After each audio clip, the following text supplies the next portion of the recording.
네, 이 시간 하나님 말씀 요엘서 2장 요엘 2장 12절부터 13절 두 구절 말씀을 보도록 하겠습니다.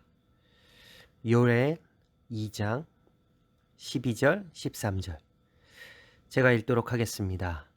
여호와의 말씀에 너희는 이제라도 금식하고 울며 애통하고 마음을 다하여 너에게로 돌아오라 하셨나니 너희는 옷을 찢지 말고 마음을 찢고 너희 하나님 여호와께로 돌아올지어다.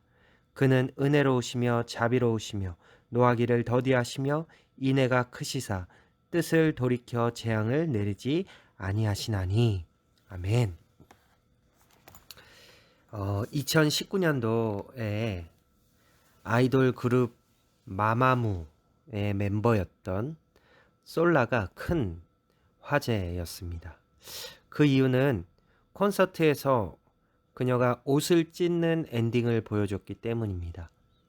가수들의 공연에서 종종 볼 수 있는 이 옷을 찢는 퍼포먼스는 지금까지는 남자들만 해왔기 때문에 여자 아이돌인 솔라의 퍼포먼스는 더욱더 충격적이었고 많은 화제를 모았습니다.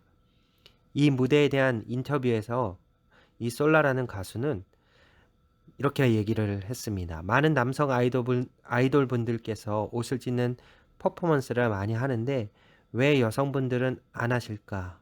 나도 하고 싶었다 라고 밝혔습니다.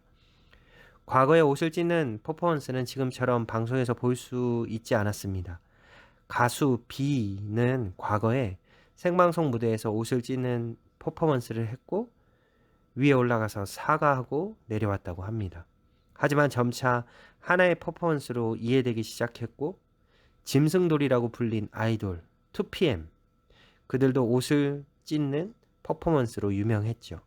이런 퍼포먼스는 특히나 큰 무대에서 이루어지기 때문에 공연을 보러 온 팬들은 열광합니다. 이처럼 요즘에는 옷을 찢는 것이 공연에서 하나의 퍼포먼스로 받아들여지고 있습니다. 하지만 이스라엘 백성들에게는 옷을 찢는 것이 전혀 다른 의미가 있습니다. 이스라엘 백성들에게 있어서 옷을 찢는다는 것은 슬픔을 드러냄과 동시에 자신의 죄를 회개하는 모습을 보여주는 방법이었습니다. 남유다의 마지막 왕이었던 요시야 왕도 성전 수리 중에 율법책을 발견하자 자기 옷을 찢으며 하나님에게서 떠났던 자신의 죄를 깨닫고 두렵고 떨리는 마음으로 회개하는 장면이 열왕기하 22장 11절에 등장합니다. 오늘 본문의 이스라엘의 상황은 매우 암담하고 혼란스럽습니다. 요엘 선지자가 활동하던 시기는 남유다 제8대 왕인 요아스가 통치하던 때였습니다. 이 시기는 종교적으로도 정치적으로도 매우 불안정한 시대였습니다. 이전부터 가지고 있던 바알 숭배 사상이 뿌리 깊게 남아 있었습니다. 종교개혁을 시도했으나 저항 세력에 부딪혀 실패하고 결국 이스라엘 백성들의 우상 숭배 행위를 묵인하게 되는 안타까운 시기였습니다. 그래서 이 시기에 이스라엘 백성들에게는 회개가 더욱 필요했습니다. 그래서 슬프고 애통한 마음으로 옷을 찢으며 회개하라고 그렇게 해도 모자랄 수 있는데 요엘 선지자는 백성들을 향해 이렇게 이야기하지요. 13절 말씀에 너희는 옷을 찢지 말고 마음을 찢고 여호와께로 돌아올지어다.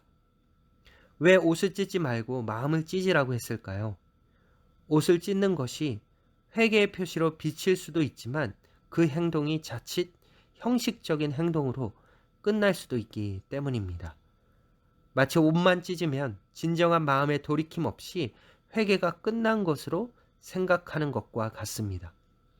그저 옷을 찢는 퍼포먼스에 그친다면 아무런 의미가 없다라는 것이죠. 요엘 선지자는 그것을 경계하고 그것이 진짜 회개가 아닌 것을 알았기 때문에 마음을 찢어야 한다라고 말씀하고 있는 것입니다. 마음을 찢고 돌이키는 것이 진짜 회개라고 이야기하는 것입니다. 한국교회 역사에도 이처럼 혼란스러운 시기가 있었습니다. 19세기 이후 조선은 엄청난 혼란의 시기를 겪게 됩니다. 1876년 강화도 조약 체결 이후에 동학혁명, 청일전쟁, 러일전쟁까지 이어지면서 우리나라는 전쟁터로 변하게 됩니다. 이 시기에 평양의 상황은 매우 처참했습니다. 이후에도 을사늑약으로 외교권 박탈 및 고종의 강제 퇴위, 군대 강제 해산 등 희망이 보이지 않는 암울한 시기를 보내게 됩니다.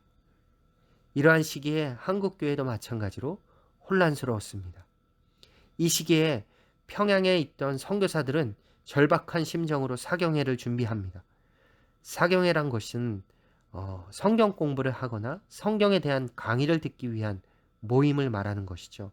당시 사경회는 보통 새벽에 기도, 오전에는 체계적인 성경 공부, 오후에는 전도하고 저녁에는 전도한 이들을 초청해서 전도 집회를 열었습니다. 이런 사경회를 준비해서 1907년 평양에서 사경회를 열게 되고 이때 부흥의 역사가 시작됩니다. 처참하고 암담한 시절에 한국교회의 부흥의 역사가 시작될 수 있었던 것은 그들이 마음을 찢었기 때문입니다. 요엘 선지자는 마음을 찢을 수 있었던 이유가 바로 하나님에게서 부어주시는 영, 성령님 때문이라고 말하고 있습니다. 오늘 본문 28절에 전반부의 말씀만 제가 읽어보겠습니다. 그 후에 내가 내 영을 만민에게 부어주리니 너희 자녀들은 장래일을 말할 것이며 너희 늙은이는 꿈을 꿀 것이며 너희 젊은이는 이상을 볼 것이며. 즉 한국교회가 마음을 찢을 수 있었던 이유는 바로 성령이 계셨기 때문입니다.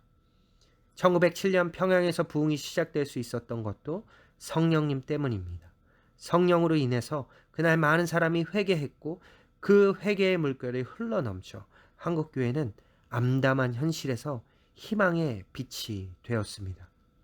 그렇게 성령으로 인해 하나님 나라 사명을 감당하는 한국교회가 지금까지 그 일을 감당하는 것이죠.